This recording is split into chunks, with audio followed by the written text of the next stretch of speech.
Welcome to Too Fond of Books. My name is Janelle and this is a reading roundup. I'm going to tell you about some of the books that I've been reading recently in this video, and a lot of them are ebooks. I've been getting a lot of ebooks from the library. I read them on my computer, which is not my favorite thing to do, but during this time when we're supposed to stay at home, it has turned into a great resource that I am enjoying making use of.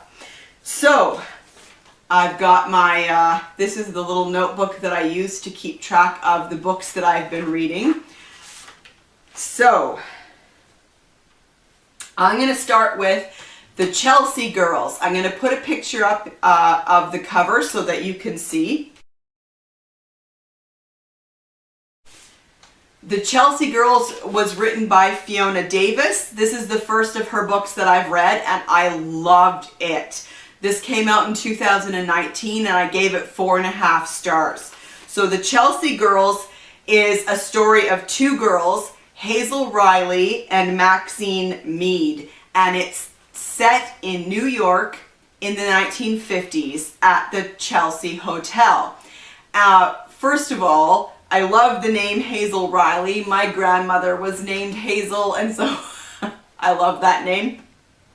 So, it's a story really about the friendship between these two women, and so it's a great historical mystery. It opens during the war over in Italy, where both of these women, they are both actors, and they went over to perform for the soldiers to help keep them entertained, and that's where the two of them met.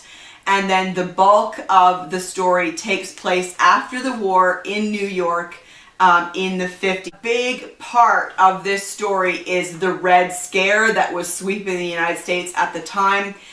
Joseph McCarthy was hunting down communists, and actors and people in the theater world were really hassled at this time, and so Hazel has written a play, and she's trying to get that play produced, and she gets so much hassle from people because of activities that she did, some of them before or during the war, that she had no idea had connections to communism, or even still had very tenuous connections, but of course she got called out and blacklisted as a communist.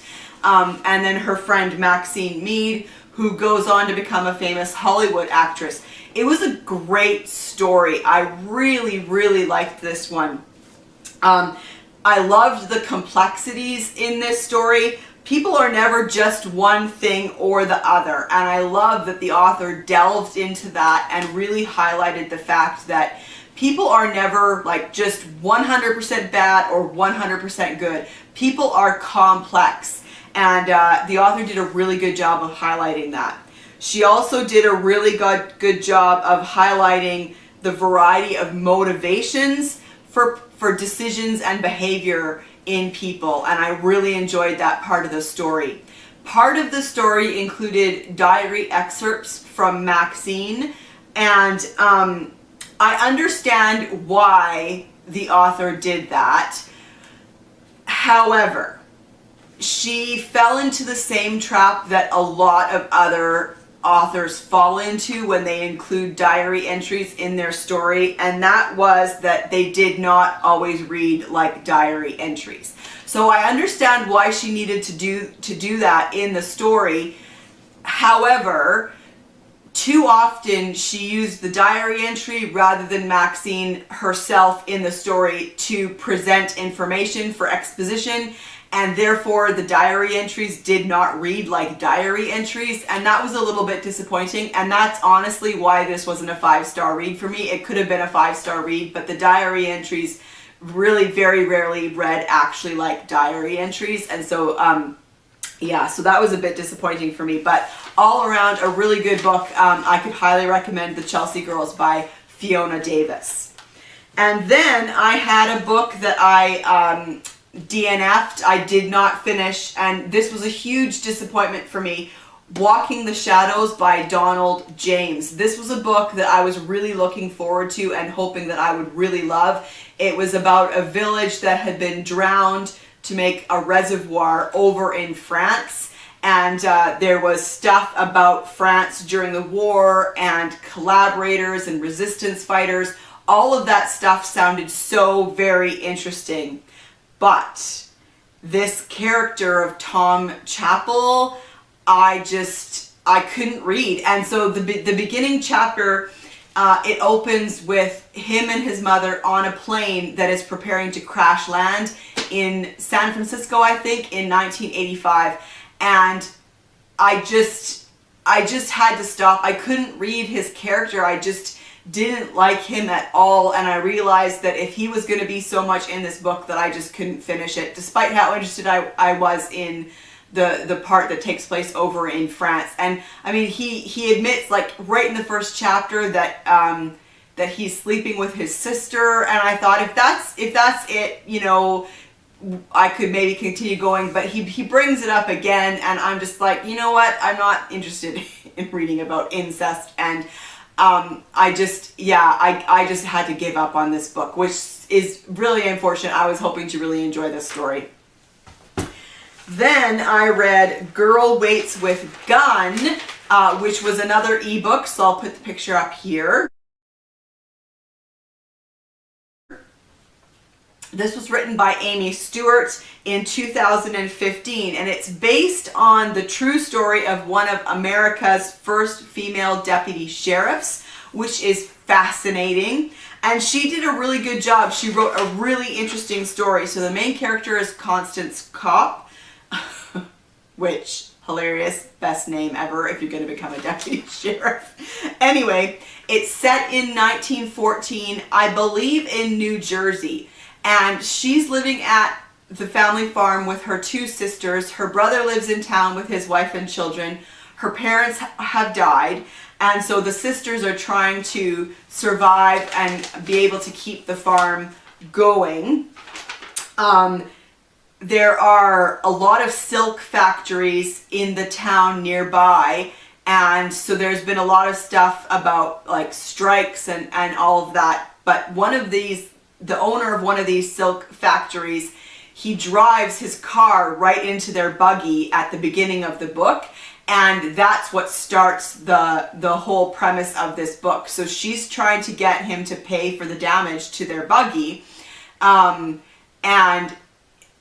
he does not appreciate being bothered by this woman, and so him and his friends just really start to harass her and her sisters, and, like, they come to their farm at night and throw rocks at the house, and they send them threatening letters. And so it's just a story about how she tries to deal with that. And it was really good. I really enjoyed it, and I gave that one 4 stars as well, and I'm totally going to continue with that series. Then I read Treacherous is the Night by Annalee Huber. And this was written in 2018. I gave this one 4 stars as well. I really enjoyed this one too. This was the 3rd one in the series. And it's set in 1919 in England. So it's right after the First World War. And one thing that I loved about this book, it's a historical mystery and it's got a good mystery. But what I really loved about this book was how it highlighted the effects of war on all those who were involved. Not just the soldiers, but their family members who stayed behind, and people who were involved in the war effort even though they weren't fighting on the front lines. And this book really highlights the effects of war on everybody who took part. So the main character, her name is Verity Kent. And during the war, she was in the Secret Service, and so she spent a lot of time in the office in London, but she also did a few trips into Belgium, where she had some, she was involved in some stuff in Belgium. And so her friend convinces her to go to see a medium. Her friend wants to see if she can contact her brother, I think, who has died. And Verity thinks all of it's just a total sham, and so she's hoping that if she goes to this medium with her friend, that she'll be able to show her friend that it's all fake. And while she's there, the medium pretends to channel this woman that Verity knew over in Belgium during the war, who was also a secret agent, but the medium made mistakes, as in, one, claiming that this woman was dead when Verity knows that she wasn't. She also made use of code names that nobody should know, and she had information that nobody should know. And so Verity is furious, and so she wants to go back to this medium and have it out with her and find out, how does she know this information? Where did she find that information from? And she goes back the next morning only to find that the medium has been killed. Her house has been set on fire. And so in order to discover what's happening and to ensure that this person that Verity worked with during the war is alive and safe, she goes over to Belgium to try and find this woman and ensure that she's okay. And it was a great story. I really enjoyed that one very much.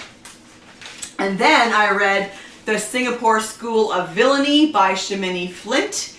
And this is also the third one in this series. I love this series, the Inspector Singh mysteries. And this one, he stays put and investigates a case right in Singapore, which I found fascinating. And so a lawyer at one of the international law firms gets killed. And so he is investigating primarily the other lawyers in the firm, as well as his ex-wife and his current wife.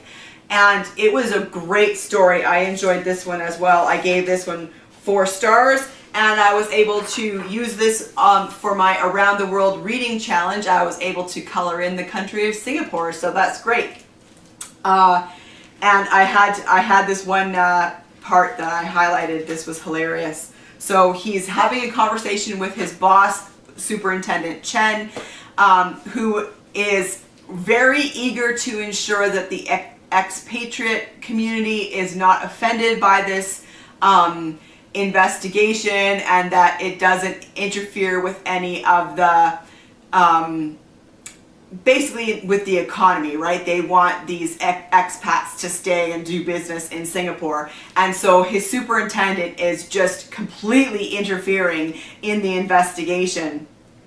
And the superintendent, of course, he's at a point in the ranks where he is far less of a detective and far more of a politician. But he says to Inspector Singh, "We need to look into who benefited from his death," interjected the superintendent. He had obviously been brushing up on his investigative techniques, thought Singh dismissively, in all likelihood by rereading his Agatha Christie collection. I love that. I thought that was very funny. So yeah, The Singapore School of Villainy by Shamini Flint. And then finally I read The Spies of Shilling Lane by Jennifer Ryan. This was also an ebook, so I'll put a picture up here. This came out in 2019, and I gave this one 3.5 stars. I enjoyed the story, but there were a few issues that I had with the writing, with the way the story was told. So the main character in this is Mrs. Braithwaite, who lives in a village outside of London, and this takes place during the Blitz, during the Second World War, so I believe that's 1941, I think. Her daughter Betty is grown up and works in London. And Mrs. Braithwaite has been divorced recently. Her husband has been having affairs. He wanted to marry whoever he was currently with, and so he divorced his wife. But she, who was heavily involved in the women's volunteer service in their village, she was the leader of it, but she gets kicked out of that and kind of shunned by the other ladies in the community because she is a divorced woman, which is super unfair.